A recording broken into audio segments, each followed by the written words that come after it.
नमस्कार। हम आपको एक सफर में लिए चलते हैं। अभी ये जो रास्ता है रानीपुर झरियल से ये कांसिल गांव की तरफ गया है।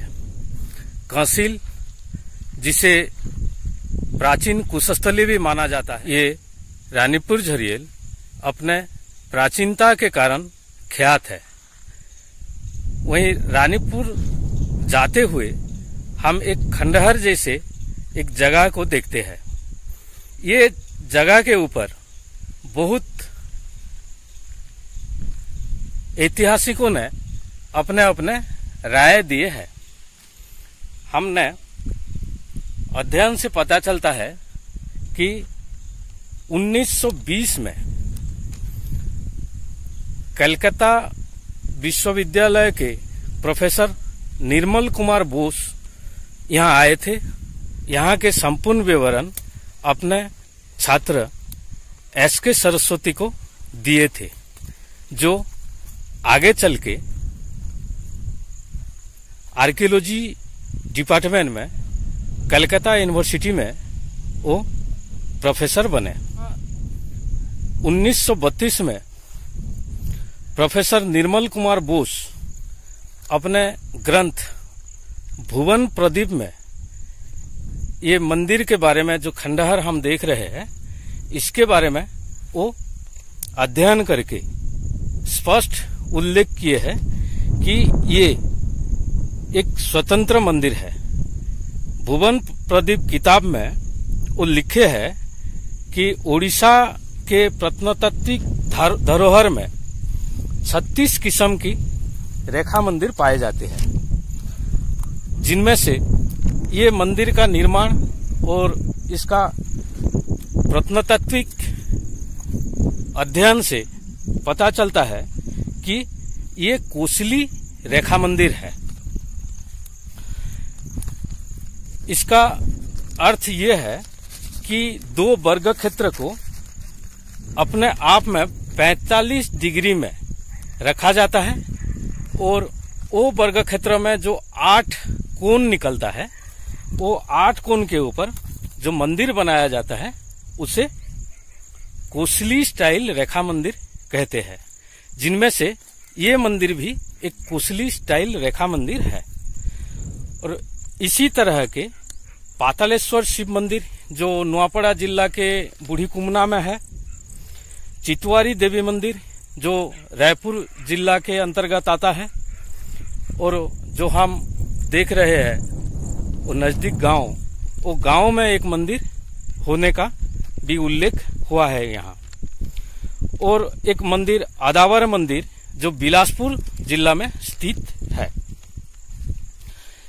यहाँ इस मंदिर के ऊपर जो हम देख रहे हैं, अभी ये खंडहर जो देख रहे हैं, इस मंदिर के ऊपर पटना स्टेट 1939 में पटना स्टेट के महाराज आर.एन. सिंहदेव उस समय पूर्णचंद्र रथ जी को अपने स्टेट के आर्कियोलॉजिकल डिपार्टमेंट के मुखिया नियुक्त किए।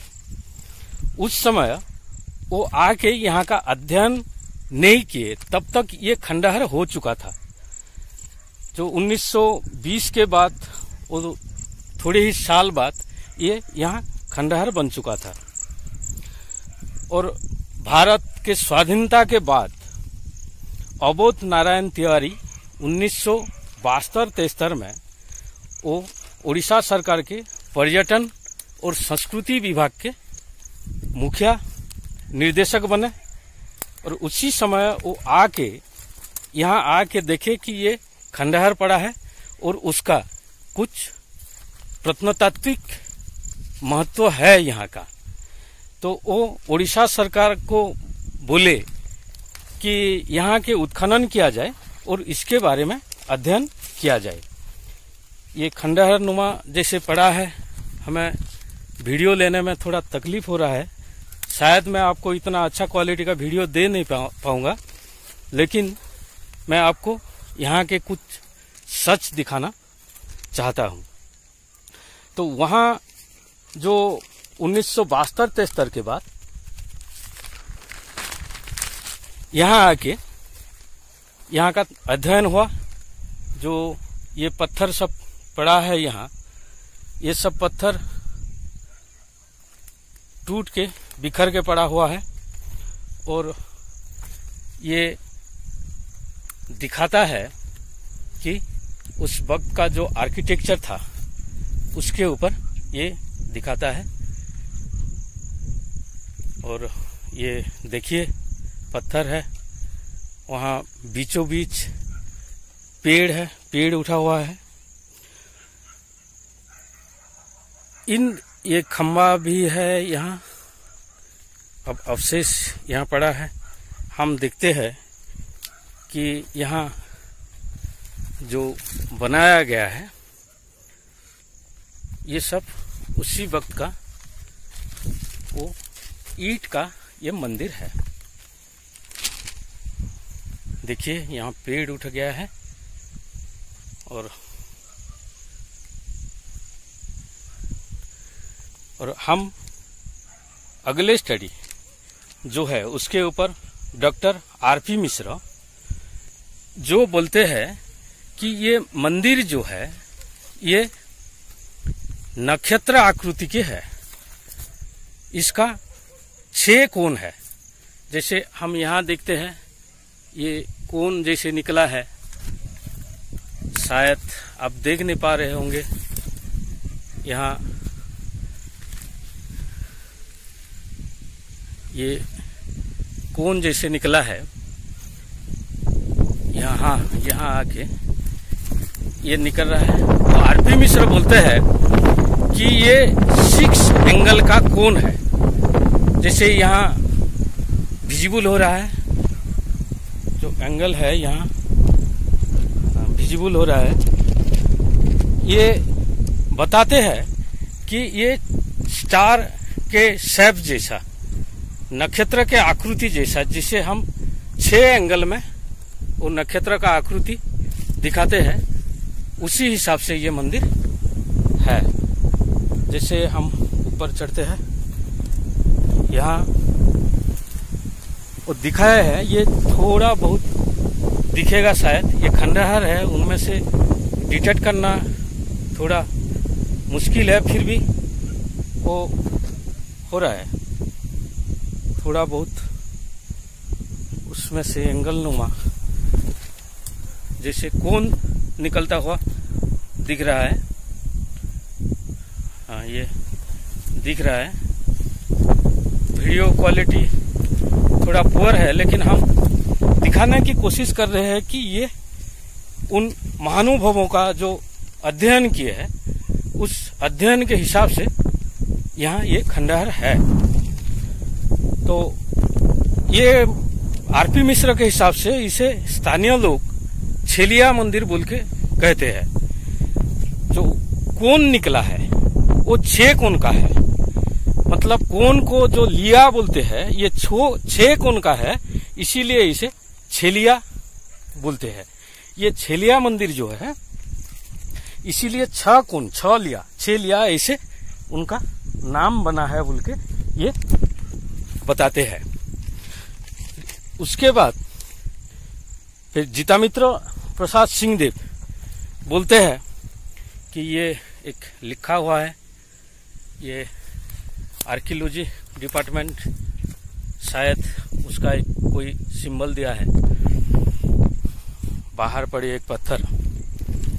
तो वो बोलते हैं आरपी मिश्रा के हिसाब से बज्री तो सन तंत्र जो है बुद्ध धर्म के, उसी तंत्र के अनुसार ये मंदिर का निर्माण हुआ था और बुद्ध वज्र सत्व साधना यहाँ होता था। लेकिन डॉक्टर जेपी सिंहदेव बोलते हैं कि आदि शंकराचार्य के आनंद लहरी जो है, आनंद लहरी के वर्ष 20 और सौंदर्य लहरी के वर्ष 20 के 42वें श्लोक में जो मंत्र है, उसी मंत्र के आधार पर ये बनाया गया है। जबकि हम लोग ये निष्कर्ष में पहुंचते हैं कि ये एक बहुत प्राचीन मंदिर है जो अष्टम नवम शताब्दी के मंदिर है। यहाँ दोनों मतवादों के जो स्कॉलर है उनके हिसाब से हम देखते हैं कि यहाँ शिव जी का आराधना हो रहा था, बोलते हैं डॉक्टर जेपी सिंहदेव, जीतामित्र प्रसाद सिंहदेव। और वो बोलते हैं कि ये जो मंदिर है ये इस इलाके में पहला हिंदू मंदिर है बोल के वो उल्लेख करते हैं। लेकिन इसे डॉक्टर आरपी मिश्रा बोलते हैं कि ये बुद्ध मंदिर ही था। हम उसी हिसाब से देखते हैं कि यहाँ जो रानीपुर झरियल के बुद्ध के अवशेष है ये सब हम यहाँ देख पाते हैं। लेकिन 2019 में हम देखते हैं कि यहाँ के जो ये देखिए डिस्टेंस, ये जो है ये मंदिर है उसका ईंट प्लेटफॉर्म यहाँ तक है। यहीं से हम देख पा रहे हैं कि एक बिल्डिंग बना हुआ है और नजदीक जो है हम दूर जो दिख रहा है कैंप दिख रहा है, ये लोअर इंद्रिया सुखतेल के लिए पाइपलाइन बिछाने का काम कर रहे हैं यहाँ। तो यहाँ जो मंदिर के नजदीक ये एक है और यहाँ थोड़ा दूर छोड़ के मंदिर के नजदीक वो गड्ढा करके वहां पाइपलाइन बिछाए है। आर्कियोलॉजिकल वैल्यू रखने वाला ये छेलिया मंदिर, ये इसके नजदीक उत्खनन मना है। इसके ऊपर जो लिमिट में आता है बलांगीर जिला के बोंगमुंडा बीडीओ जी को भी बोले थे, थबीरा चंद्र बाग एक एक्टिविस्ट है यहाँ, वो जाके रिपोर्ट किए थे। तो बीडीओ बोले कि मेरे ये पावर से बाहर है, मैं उनको मना नहीं कर सकता क्योंकि ये डेवलपमेंट के लिए काम कर रहे हैं। उसके बाद वो गए नज़दीकी थाना में, सिंधेकला थाना में जाके भी वो एफआईआर किए थे, मतलब उनको बोले थे कि ये सब हो रहा है। तो ये जो हमारा धरोहर है ये बहुत प्राचीन धरोहर है और उसका सुरक्षा जो है हमारा दायित्व है। और इसी हिसाब से आप वो काम को बंद करवा दीजिए ताकि कहीं और से वो अपना पाइपलाइन ले। लेकिन वहां भी कुछ नहीं हुआ। उसके बाद लिखा पढ़ी भी हुआ और आर्कियोलॉजिकल सर्वे ऑफ इंडिया के जो उड़ीसा के मुख्यालय है वहां अखबार में, सोशल मीडिया में और कोई स्थानीय अखबार, उड़ीसा के अखबार, यहाँ सब ये लोग दिए थे, लेकिन उसके बारे में कोई भी कार्रवाई नहीं हुआ। हम अभी यहाँ खड़ा है और देख रहे हैं कि जो विकास के नाम पे हम कैसे अपने इतिहास को मार रहे हैं। ये जो है कानून है, इसके लिए जो हमारा प्राचीन धरोहर है वहाँ का तो रख रखाव बिल्कुल नहीं हो रहा है। देख रहे हैं पेड़ भी है यहाँ और ये नजदीक एक बिल्डिंग भी बन चुका है। तो उसका जो नियम है, जो आर्कियोलॉजिकल डिपार्टमेंट का जो नियम है, इसी नियम को नजरअंदाज करके, उसे वायोलेट करके वो यहाँ ठेकेदार लोग और ठेकेदार को जो अपने शरण में ले रखे हैं, जो प्रशासनिक अधिकारी है, ये सब है, ये लोग ये नष्ट कर रहे हैं। लेकिन ये नहीं होना चाहिए। और इतना जो धरोहर है हजारों साल का, ये टूटा हुआ है, फिर भी अध्ययन के लिए इससे शायद बहुत कुछ बाकी है यहाँ। उसका एक ठीक से अध्ययन होना चाहिए और उसका रखरखाव के लिए फिर से नजर देना चाहिए। देखिए जो प्राइवेट बना हुआ है वो यहीं ही बना हुआ है, नजदीक ही बना हुआ है। ये बहुत बड़ा बड़ा गड्ढा था, अभी पाइपलाइन ये करके वो दे चुके हैं, गड्ढा फिल कर चुके हैं। लेकिन ये है हमारा मानसिकता इतिहास के ऊपर। नमस्कार।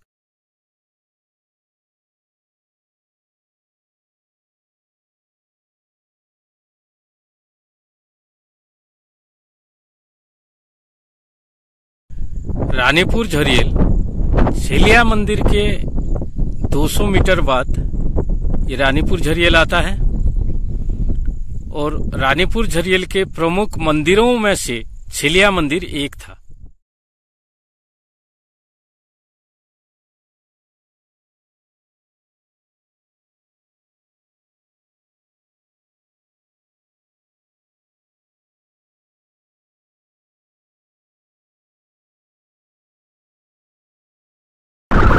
ये चौसठी जोगिनी है